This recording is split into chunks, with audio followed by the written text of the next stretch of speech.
Welcome to the Armored Soil Podcast, brought to you by the Renville County SWCD, where we look to bring real-life information on all things sustainable resources and agriculture.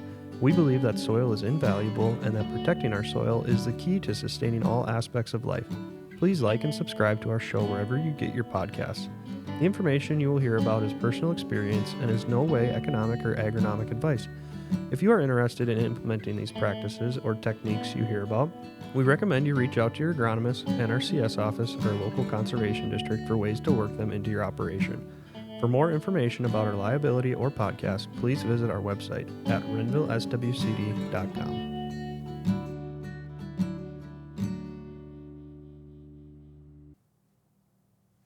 Welcome to the Armored Soil Podcast. I'm Holly Hatlewick with the Renville Soil and Water Conservation District, here today with our guests, Phil and Robin Smith, and we're going to talk about context.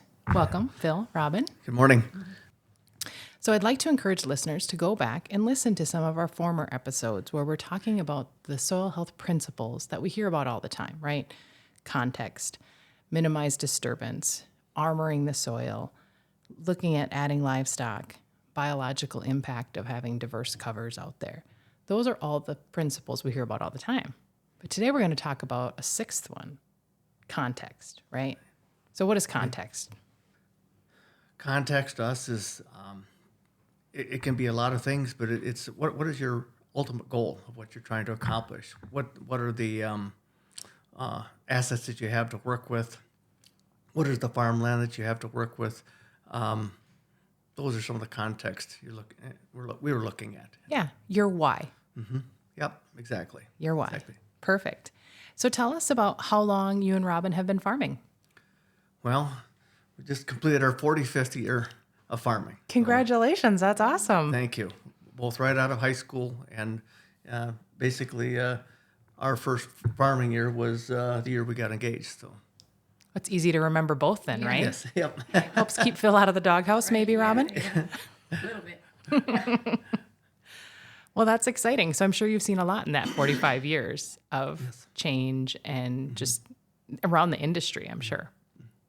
So when did you start implementing some of these context changes on your farm, right? These soil health principles that we talked about. Well, the actual soil health principles started, we actually implemented the first ones probably when you're looking at regenerative ag, probably in the fall of 2018. However, we've done some stewardship things, some conservation practices out of economic need, out of the fact of where our farm essentially lies, farming operation essentially lies along the Minnesota River Valley.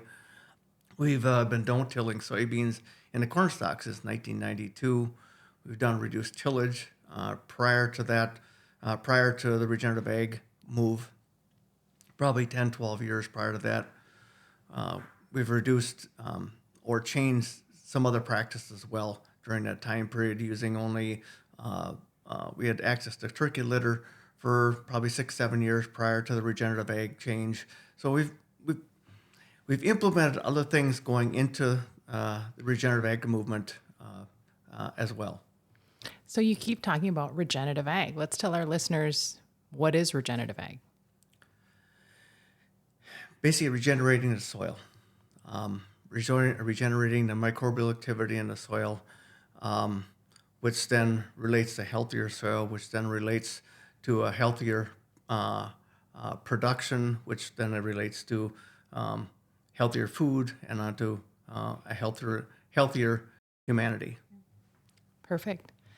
So yeah, you basically could do my job for me. You defined that perfectly. That's exactly how we would define it, right? It's not, you can't always fix, but we can regenerate and we can try to repair and restore in steps to help Mother Nature just react back to that natural system. That's awesome. That's perfect definition of that. So really, when we talked about the soil health principles, you guys are using all 5 of them. For the most part, we don't graze livestock. We've looked at opportunities for others to do so. We do have a lot of deer, et cetera, and other wildlife out there. At our age, we're really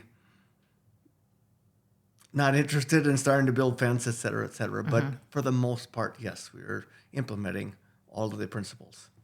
And I was kind of counting your deer as your livestock. I mean, tell us about that. You've got hundreds that are grazing. It's amazing. In the wintertime, we have people from outside the area, even from town, that will come drive down, because a lot of our land is contiguous. It's connected, so it's a pretty large area that they can graze. And yeah, we'll see literally hundreds out there, along with turkeys, etc., grazing in the wintertime. That's or awesome. Even during the summertime too. So that's really cool that it's a double-edged sword, I'm guessing, though, right? it is. There's a lot of damage as well, and but the benefit that they provide on the side is well worth it. Yeah. Very cool. That's awesome to hear. So you touched on your crop rotation a little bit. Let's circle back to that. So no-tilling soybeans for several years, right? And now you're doing the no-till corn. But tell us more about your crop rotation. Well, we changed that in the last few years because of trying to work with the idea of adding an additional crop, or diversity, if you will. Not only were we using cover crops to add diversity, but just simply trying to add diversity of a harvestable crop. What we've done in the last few years now, we've added harvestable rye. We don't do a full third. We attempt to do about a 15% rotation of rye to do what they call a disruption in the pathogen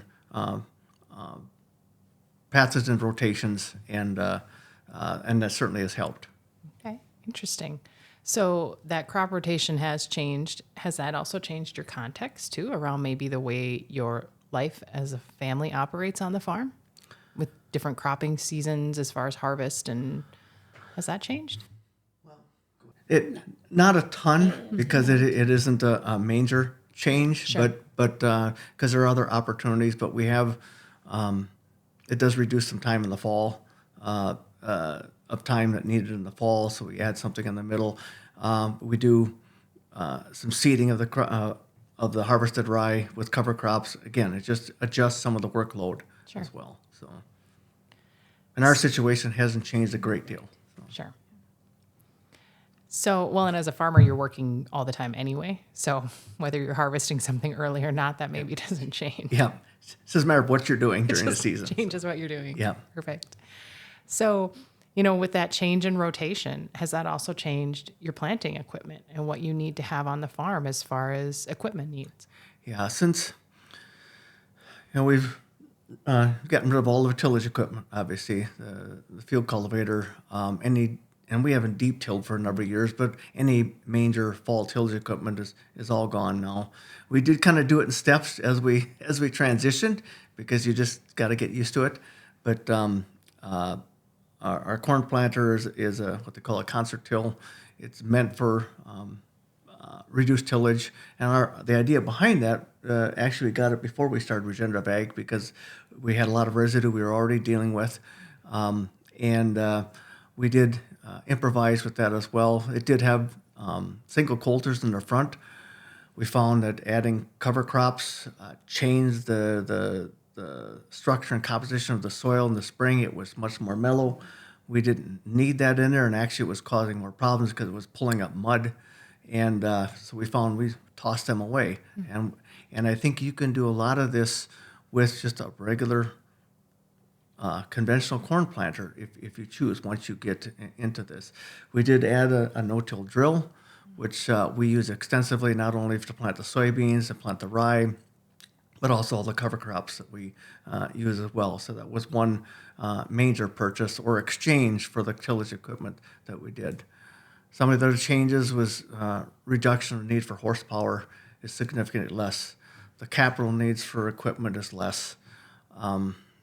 Those are some of the things that I can think of off the top of my head that were changed.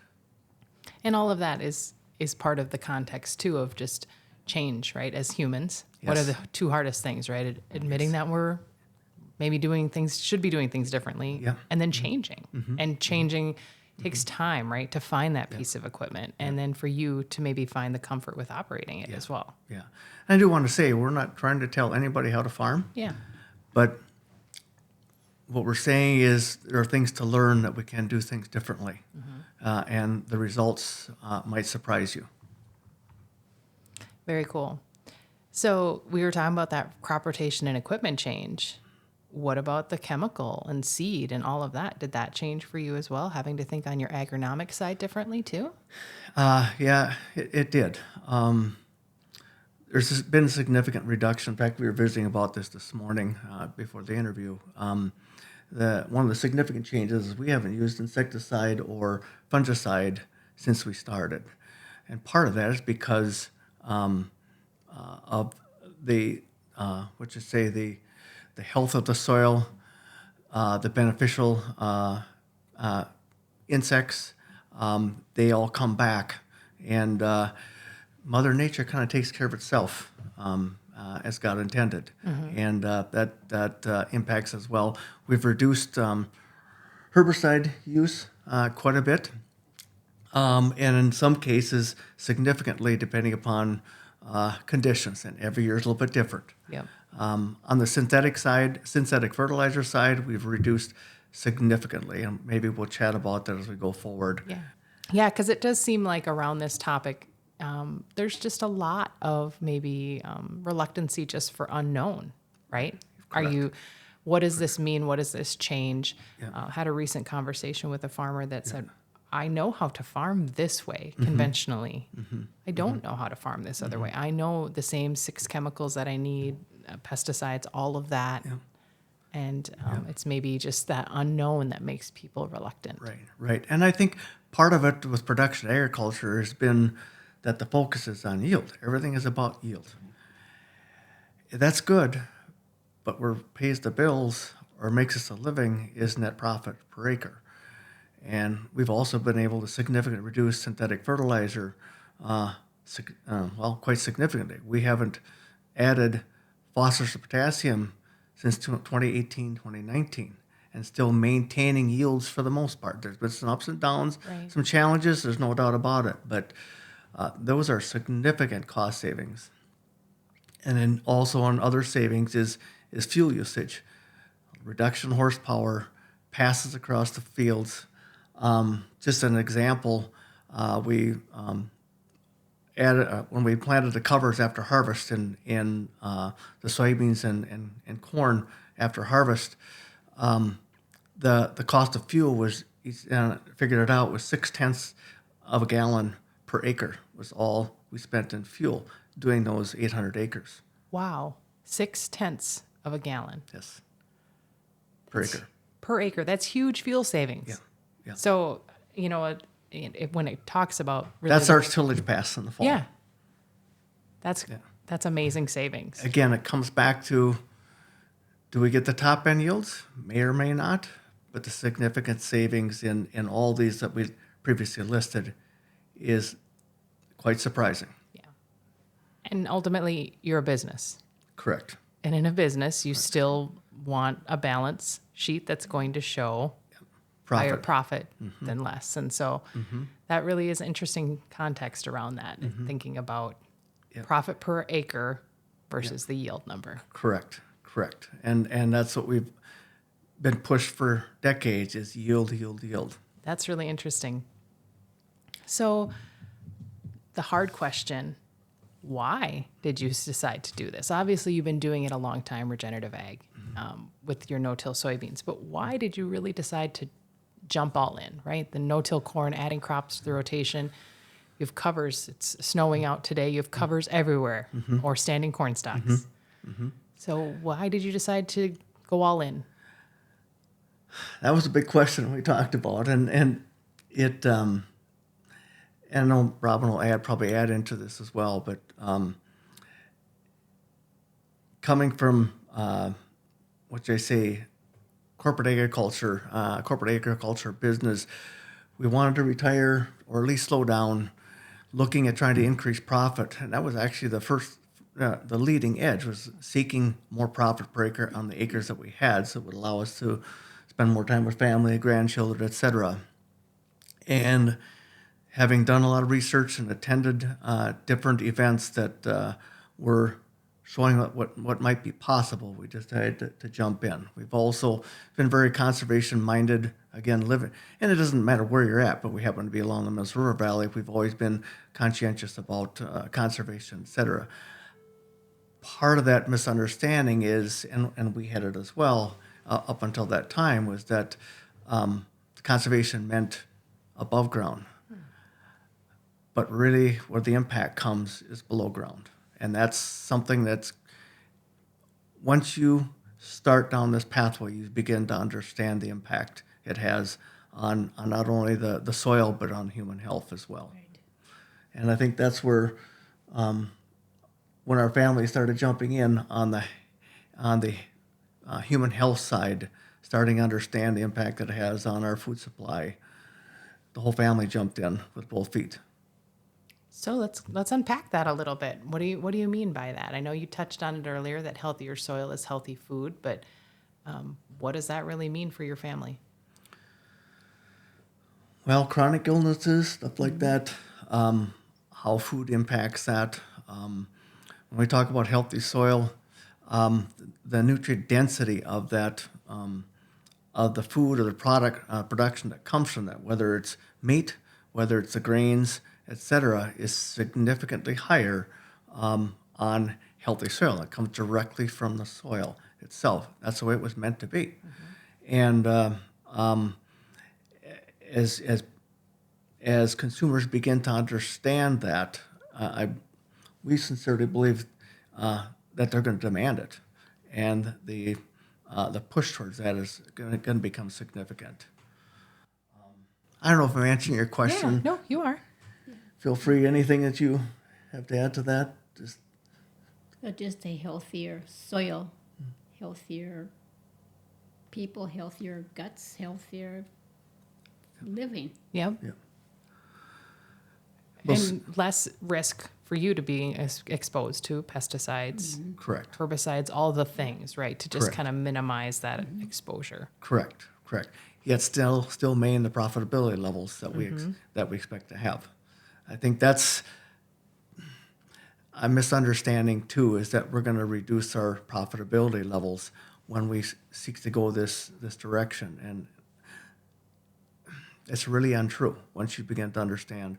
There's no doubt it takes a different paradigm of shift of management skills, but and something we were talking about this morning is and Robin brought it up, was understanding the timing of things that need to be done is much more intense, but it's a different way of management.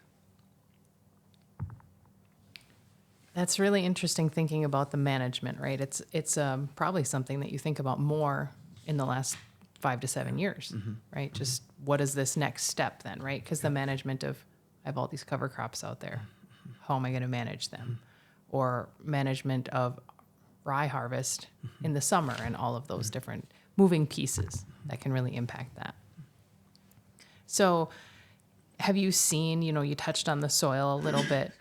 Have you seen those changes in compaction and, below ground? You've seen them, I'm guessing, based on just what you've alluded to. Not that we want to put a clock on it. How quickly do you think you saw some of those changes? Maybe rewind to when you started no-tilling soybeans. Was it even back then? There were some things. That's part of our past history, and that's why once we opened our eyes, we've had other people share different things with it. So, but it took us a few years, and some good friends of Break Rices. Let's bring them up by name. Yeah. Talked to them many times about this, but it took a while for us to really grasp what it meant. And yeah, we did see a few changes, but when we added the covers is when we really started to see the significant changes in the soil. And it's hard to describe unless you actually see it happen on your farm.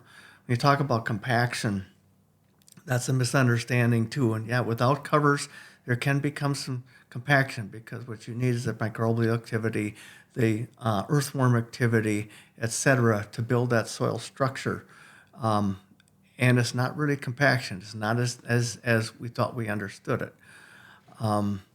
I talked about the corn planter, how we removed some of the equipment because of the changes that took place in the top few inches of the soil. And planting in some of the most beautiful planting conditions we've ever seen. Other changes are infiltration rates. You brought up this morning the rainfall simulator, and what an impact when you really take a look at watch what happens. That is actually what happens in the field, whether we want to believe it or not. And sometimes we even create our own drought with the conventional tillage, et cetera. But the soil infiltration, you can't. That's what turned me around when I saw that. Was it? Yeah.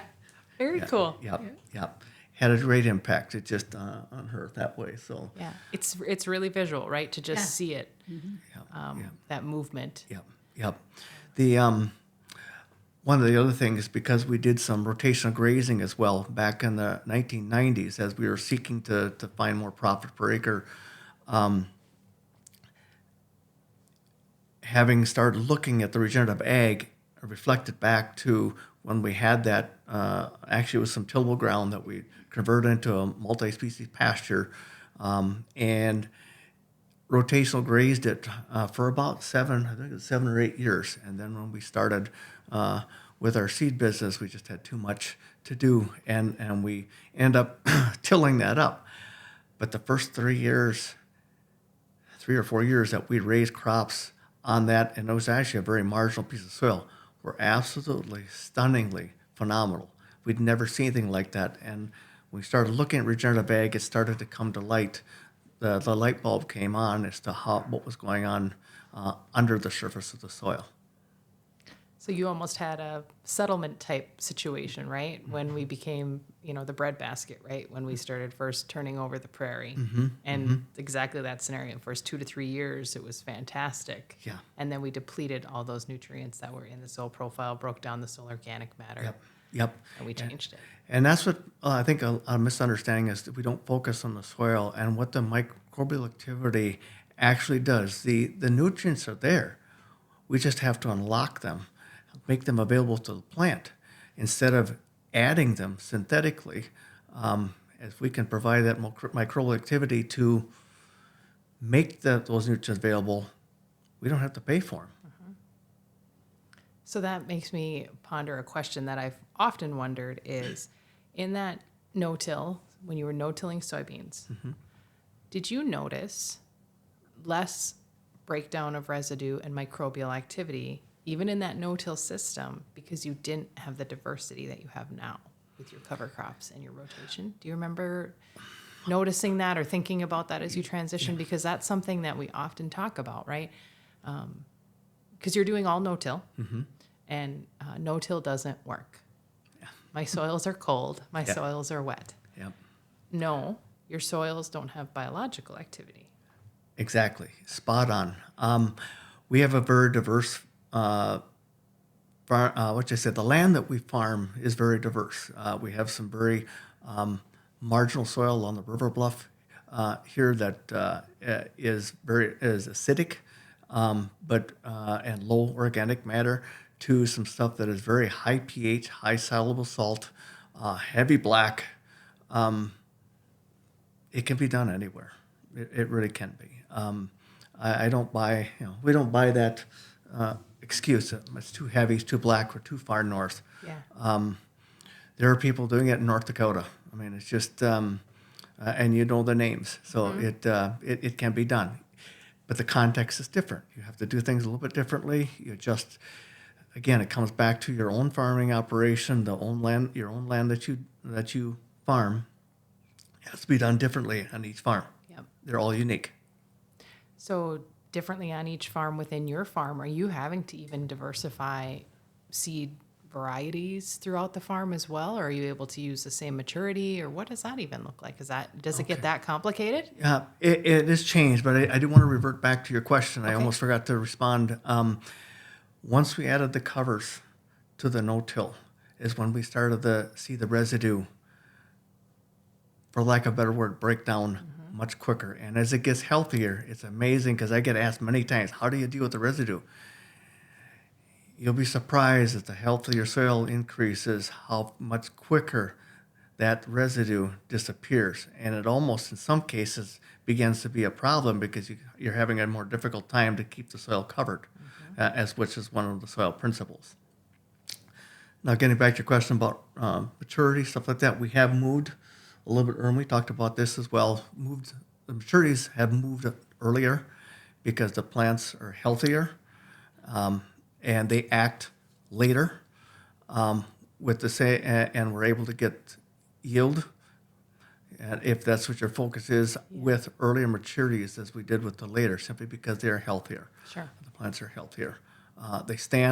The plants, for the instance of the corn, stands much better. We've had wind events in the last half dozen years where, and again, the neighbors are great producers, but they've collected wind insurance because they've had corn go down where ours is standing because the plants have maintained healthier stock, et cetera, throughout the growing season. The other reason we like to go a little bit earlier, particularly with soybeans, so we can get in and plant a cover just a little bit earlier. There's been additional studies showing that early soybeans planted early are showing a benefit in profitability. So there's a lot of things to learn. Yeah. A lot of things to learn.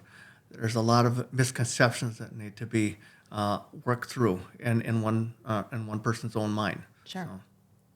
Yeah, kind of get out of your own way, right? To an extent. Yep, pretty much. Not pretty to much. criticize the listeners, but just to think about that, right? Yep. Sometimes we're our own worst enemy. Yep. Well, and you mentioned the earlier maturing soybeans.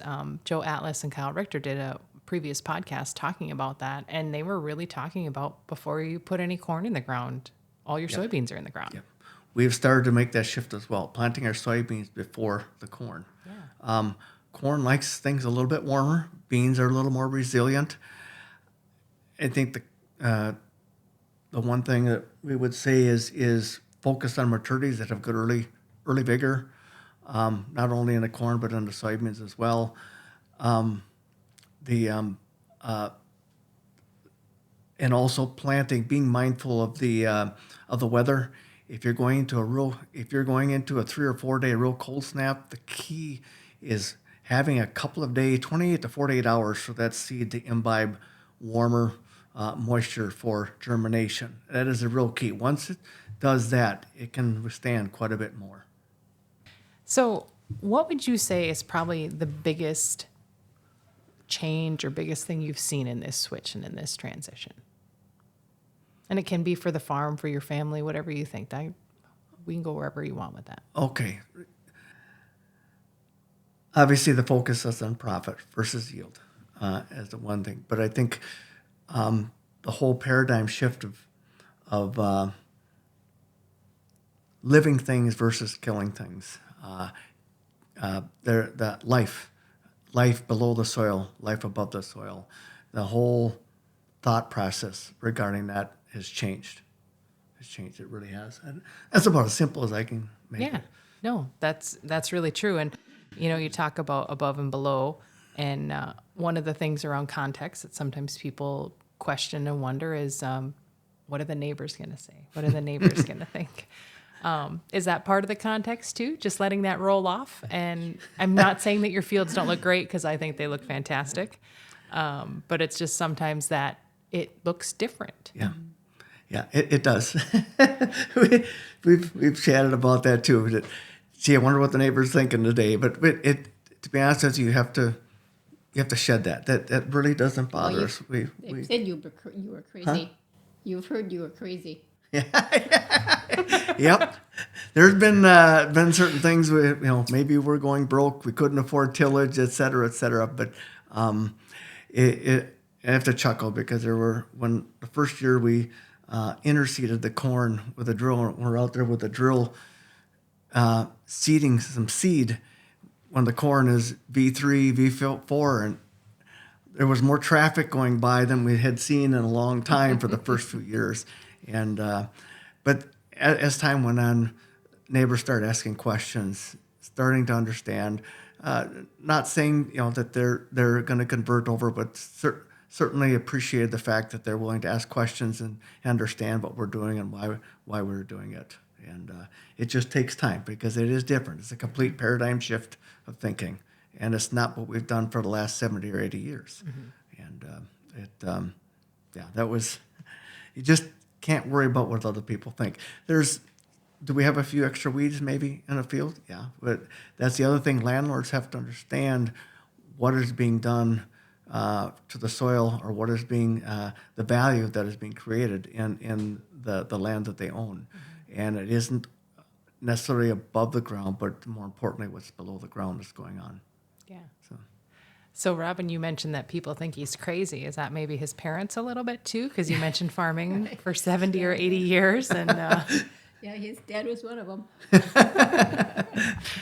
I think your dad's maybe warming up to it a little bit, and we don't have to go down there. No. But it's just fun that seeing your parents in the operation too, because they're still involved. I just remember the first time we planted corn into standing rye, and it was only about 2 to 3 inches tall. And we were panicking a little bit too.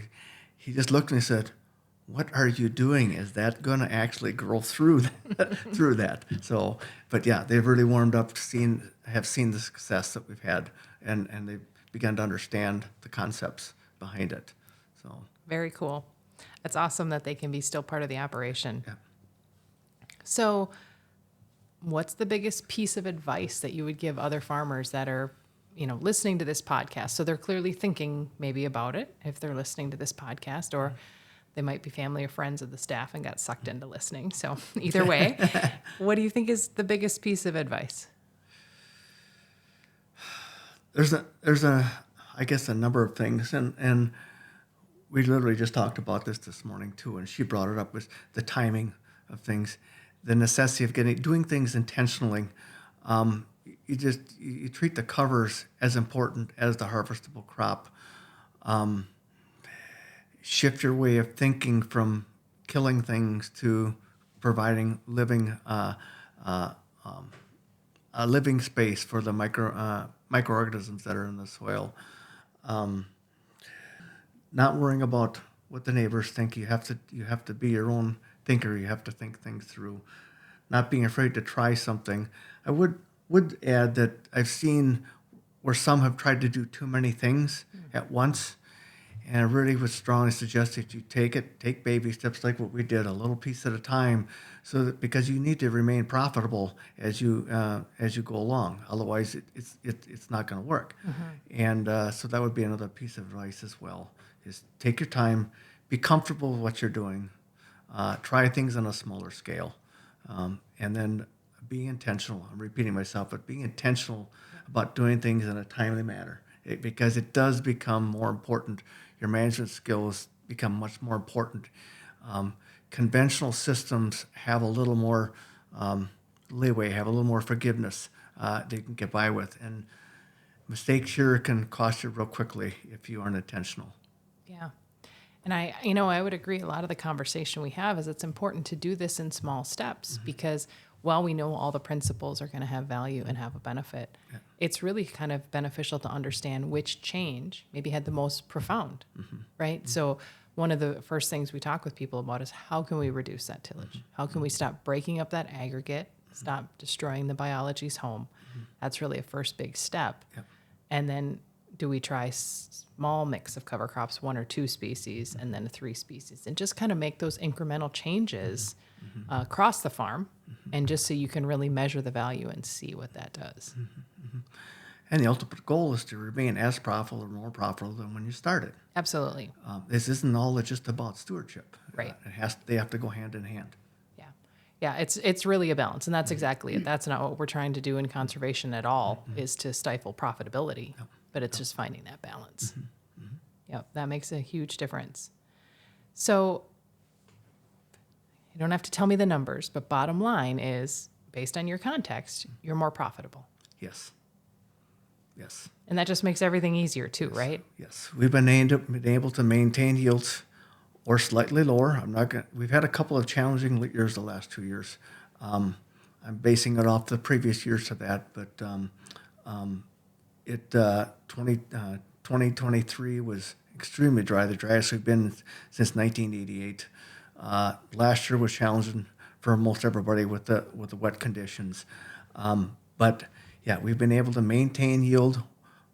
And to be honest, maybe in some cases, maybe slightly lower, but our input costs have been significantly less. So we have actually maintained or increased our profitability on these acres over the past 6 to 7 years. So that really seems to make sense, right? Just to bring that bottom line up a little bit. Yeah, yeah. And it just, I would think, makes farming a lot easier. Yeah, and understand too, just to add to that, we haven't even begun to, well, we've explored, but haven't with regard to where a grain would go for sale.